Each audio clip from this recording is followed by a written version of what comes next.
విజయవాడ ఉత్సవం నిన్న ఘనంగా నారా లోకేష్ గారి చేతుల మీదుగా వెంకయ్య నాయుడు గారి ముఖ్య అతిథిగా పాల్గొని బ్రహ్మాండంగా కార్యక్రమం జరిగింది.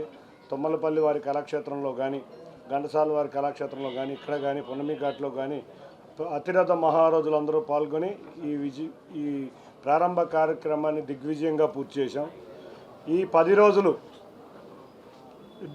అన్ని రాష్ట్రాలలో ఉన్న కేంద్ర మంత్రులు, గవర్నర్లు అందరూ కూడా రాబోతున్నారు. ఇవాళ కార్యక్రమానికి మన గవర్నర్ గారు, ఆంధ్రప్రదేశ్ గౌరవ గవర్నర్ గారు రాబోతున్నారు.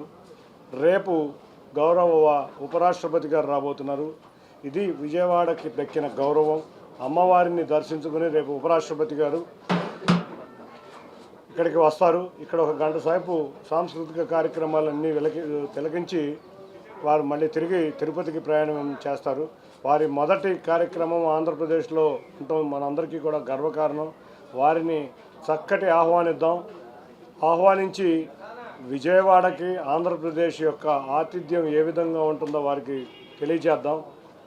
అన్నిటికన్నా ముఖ్యంగా నిన్న కార్యక్రమం చూస్తే చాలామంది విజయవాడ నగరవాసులు అన్ని 3 ఈవెంట్లలోనూ కూడా చక్కగా పాల్గొన్నారు. 4వ ఈవెంట్ అయిన హెలికాప్టర్ రైడ్లో కూడా చక్కగా పాల్గొని అందరూ కూడా వారి దసరా సమయాన్ని చక్కగా ఎంజాయ్ చేయటం కుటుంబ సభ్యులతో చాలా ఆనందం కలిగించిన విషయం. విజయవాడ నగరవాసులు ఎప్పుడూ కూడా ఇటువంటి కార్యక్రమాలకి చాలా వైబ్రెంట్గా ఉంటారు, వైబ్రెంట్గా వస్తారు. నిన్న చాలామంది ఇక్కడ జరిగే కార్యక్రమాల్లో తాము కూడా పాల్గొని చాలా ఆనందం వేసింది. చూసాము, నిన్న మీరు అందరూ కూడా చూశారు. ఇవాళ స్టేజ్ కింద కూడా నిన్న చాలామంది విజయవాడ నగరవాసులు కూడా పాల్గొని డాండియాలో కానీ, నృత్య వీటిలో కానీ చాలామంది ఇక్కడ వారు కూడా పాల్గొనడం చాలా ఆనందంగా ఉంది. తప్పకుండా విజయవాడ ఉత్సవం ఇదే రీతిలో రోజుకొక ప్రముఖుడు, ఇవాళ నుంచి గవర్నర్ గారు వస్తారు, రేపు ఉపరాష్ట్రపతి గారు వస్తారు, ఎల్లుండి మహిళా కార్యక్రమం ఉండబోతుంది, తర్వాత ఇంద్రసేనారెడ్డి గారు వస్తున్నారు, 28వ తారీఖు పవన్ కళ్యాణ్ గారు వస్తున్నారు, 29వ తారీఖు గౌరవ రామ్మోహన్ నాయుడు గారు వస్తున్నారు. ఇట్లా చాలామంది మంత్రులు వాళ్ళ ప్రోగ్రాంలు కన్ఫర్మ్ అయినాయి. సాయంత్రం కల్లా ఎవరెవరు ఏ తేదీల్లో వస్తారో వాళ్ళ ప్రెస్ వారికి అందించడం జరుగుతుంది. మీరు కూడా గత 20 రోజుల నుంచి ఈ విజయవాడ ఉత్సవాన్ని విజయవాడ ప్రజల్లోకి తీసుకెళ్లే విధంగా మీరందరూ కూడా కృషి చేశారు. తప్పగా మీ అందరికీ కూడా థ్యాంక్ యూ అండ్ ధన్యవాదాలు. ఇక విజయవాడ వైబ్రెంట్ సొసైటీ వారు కూడా చక్కగా ఈ కార్యక్రమాన్ని రూపొందించారు. అన్నిటికన్నా ముఖ్యంగా ఇవాళ మేము ఇక్కడ సమావేశమైంది, రాత్రి జరిగిన ఏదన్నా చిన్న పొరపాట్లు ఉంటే చూసుకుందాం, సరిదిద్దుకుందాం.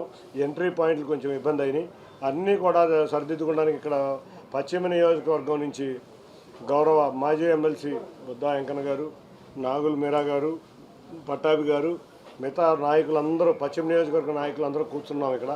ఇవాళ సమన్వయం చేసుకుని ఈ ఉత్సవాన్ని మరింత అందంగా ఆనందంగా గడిపే విధంగా ఈ ఉత్సవాన్ని తీసుకెళ్తున్నాం.